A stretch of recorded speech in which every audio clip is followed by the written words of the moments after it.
بەناوی خودای گەورەی میهرەبان ملیارەها ملیار حەمد و سەنا و سپاس و ستایش بۆ زاتی پاکی ئەڵڵا کە خاوەنی هەموو ناز و نعمەتەکانە. درود و سەڵات و سەلام برژێ بەسەر جانی پێشەوامان نووری چاو تازی سەرمان محەممەد المستەفا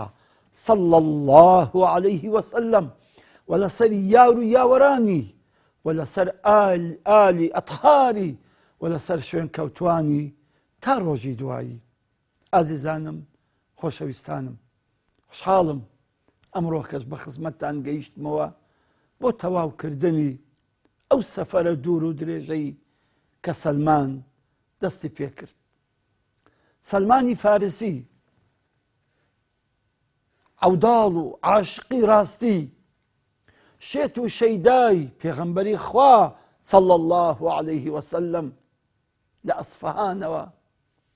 هات بۆ مووسڵ هات بۆ شام عەیامێک لە شام ماوە، پاشان هات بۆ مووسڵ لە مووسڵێک عەیامێک ماوە،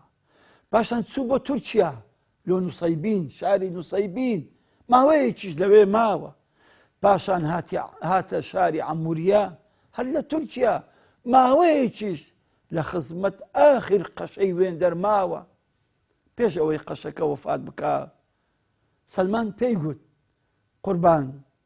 سەر بۆ کوێ هەرگرم، من دەمەوێت لەسەر ئەو دینە حەقەی ئێوە بمینێم و بمرم وەکو ئێوە کە لەسەر دینی حەقا مرن، من کێوە بچم بەرەو کێ بچم؟ گوتی سەلمان ئەوەی من بزانم لەسەر ئەم کوڕەی زەویە هەتاکو ئێستا تەنها من مابووم کە دینی حەقی ڕاستی مەسیحیەتم لابوو، بۆی وەسیەتت دەکەم کە سەلمان ئێستا کاتی پەیدابوونی پێغەمبەری ئاخر زەمانە صلى الله عليه وسلم کە ناوی ئەحمەدە،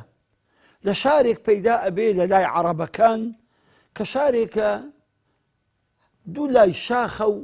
و بەینی هەردوو شاخەکانیش دارخورمایە. سێ عەلامەتیشی هەیە بە عەلامەتەکانت پێ بڵێم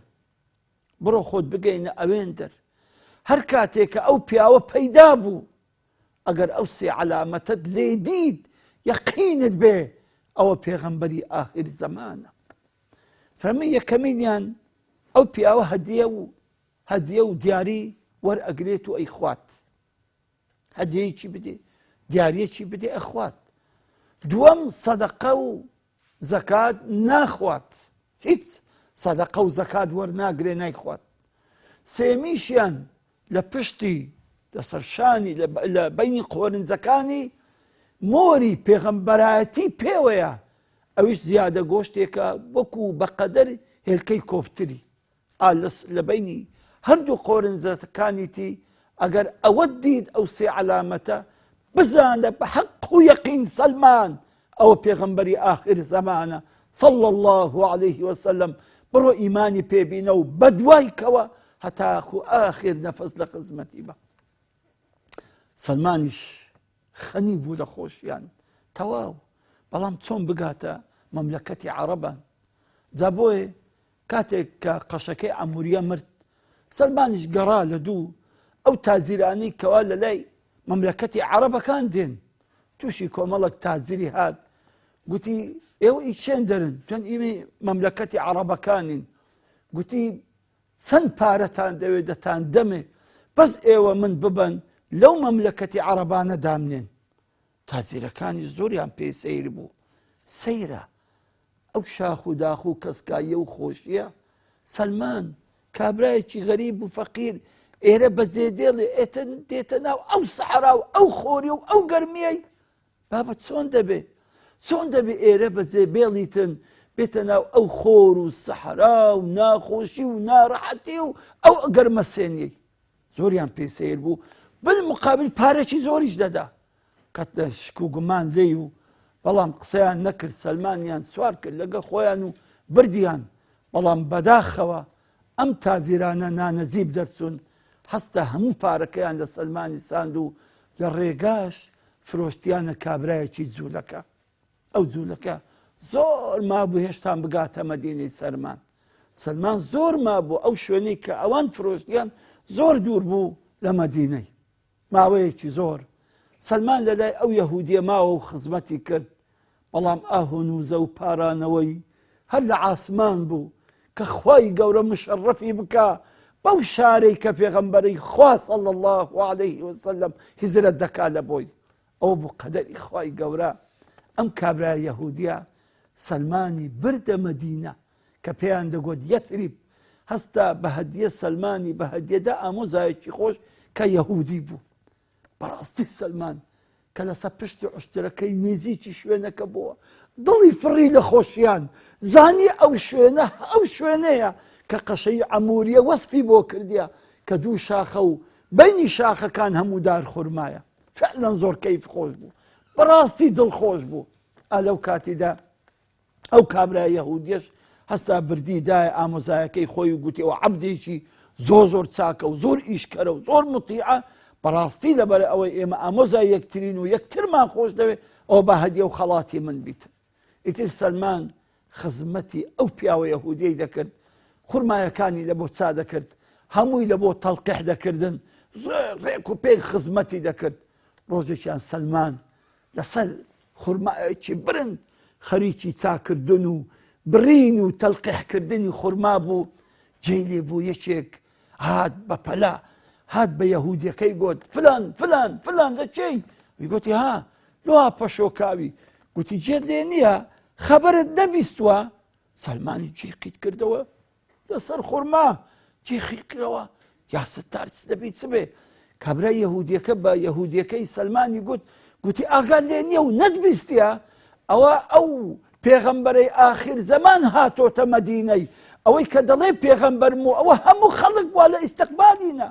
سەلمان وتی لە خۆشیە وەخوو بەربمەوە هەر دڵم فڕی لە خۆشیان یا ڕەب ئەو پێغەمبەرەیە من ئینتیزاری ئەکەم من ئەو هەموو شوێن و جێگا و ڕێگایم لە پێناوی بڕیوە ئەوە پێغەمبەرەکەیە بەعزە لە گوتی هاتمە خوارێ هەر ئاگام لە خۆ نەما گوتم چت گوت گوتی ساحێبەکەم یەک زلەی لە بن گوێدا بوو گوتی کورە تۆ چیش لەو قسانەیە بڕۆ ئیشی خۆت بکە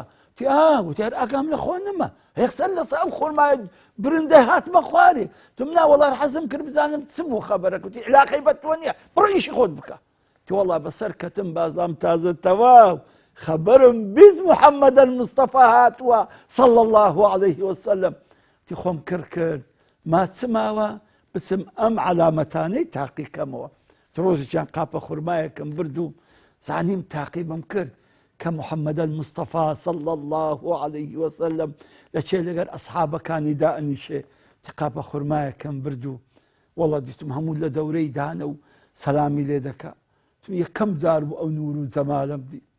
یەکەم جاری ئەو عەشق و ئەوێنەی خۆم دیت یەکەم جوار ئەم جوانی و جەماڵم دیت هەر تەمەشام کرد دڵم فڕی زانیم ئەمە ڕاستیەکەیە بەڵام گوتم لەبەر ئەوەی مامۆستای خۆم لە عەموریە گوتی ئەوانەی تاقی بکەوە ئەگەر هەو بوو ئەوجا ئیمانی پێبینە تی بۆیە قاپە خورمایەکەم لە پێشیان دانا گوتم قوربان ئەمە سەدەقەیە بۆم هێناون فەرمووی باشە سپاست دەکەین و خوا خێرت بنووسی و گوتی سەحابەکی فەرمووها تەوزیعی کەوتی بەخۆی نەیخوارد تم ئەمە یەک تی بۆ بەیانی هاتمەوە قاپێکی خورمام لەم پێش دانا و تم قوربان ئەوە هەدیە و خەڵاتە بۆم هێناوی فەرمووی زۆر سپاست دەکەین و خوا خێرت بنووسی تی دنگێکی خوارد و فەرمووی سەحابەکی فەرموو ئەوەش تەوزیعکە بەسەر باقی ئەوەکانی تێ فەرمووی ئەوە دوو تی ڕۆژێکیان خۆم حازر کرد و خۆم ئامادە کرد علامەتی سێیەمی لێ ببینم تی چوم لە تەنیشتی دانیشتم هەرچەندە ئەوها تەماشای پشتیم دەکرد هەر ئەوهام دەکرد خوایە دەی عەبایەکەی سەرشانی بەر ببێتەوە کراسەکەی بە دیار بکەوێ هەرچەند خۆم لێک دەخشاند هەرچەندە دەمویست عەلامەتەکەی ببینم هیچ بە دیار نەدەکەت تی ئەوە پێغەمبەری خوا عەلەیهی سەڵات وەسەلام ئەوڕێکی لێم داوە و تەماشایەکی ناو چاوانی کردم و گوتی بەخۆی کراسەکەی هینا خوارێ و تی فەرموو تەماشایکە گوتی هەر کە تەماشام کرد دیتم ئەو عەلامەتەکەی خاتەمی نوبووەتە کەوا لەسەر شانیەتی و لە ناو قۆنجەکانیەتی تی یەکسەر دەستم پێدا هینا و دەست و قاچم ماچ کرد زۆر گریام زۆر گریام پاشان گوتم ئەشهەد ئەن لا ئیلاهە ئیلا الله وأشهد أن محمدا رسول الله ئەوزە فەرمووی یا رسول الله والله زۆر لە بێژە من مشتاقی دیدارتم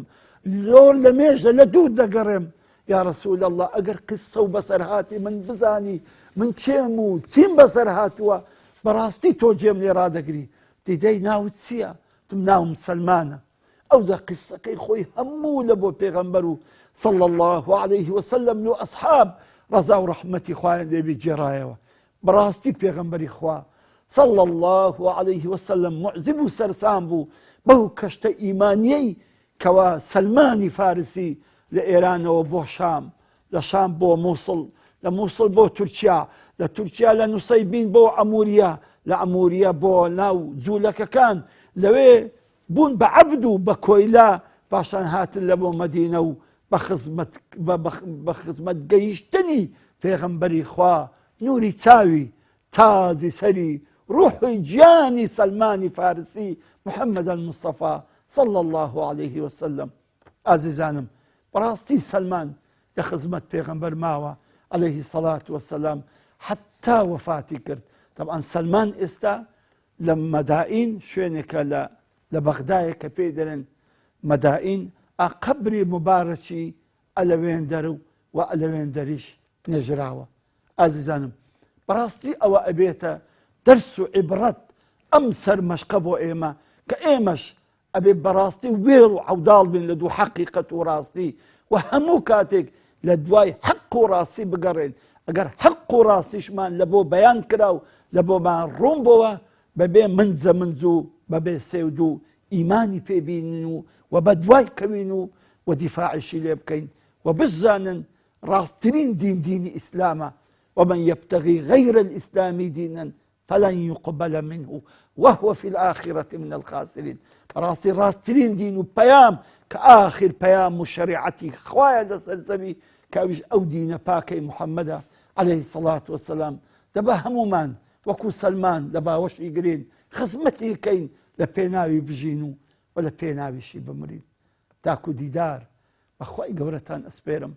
السلام عليكم ورحمة الله وبركاته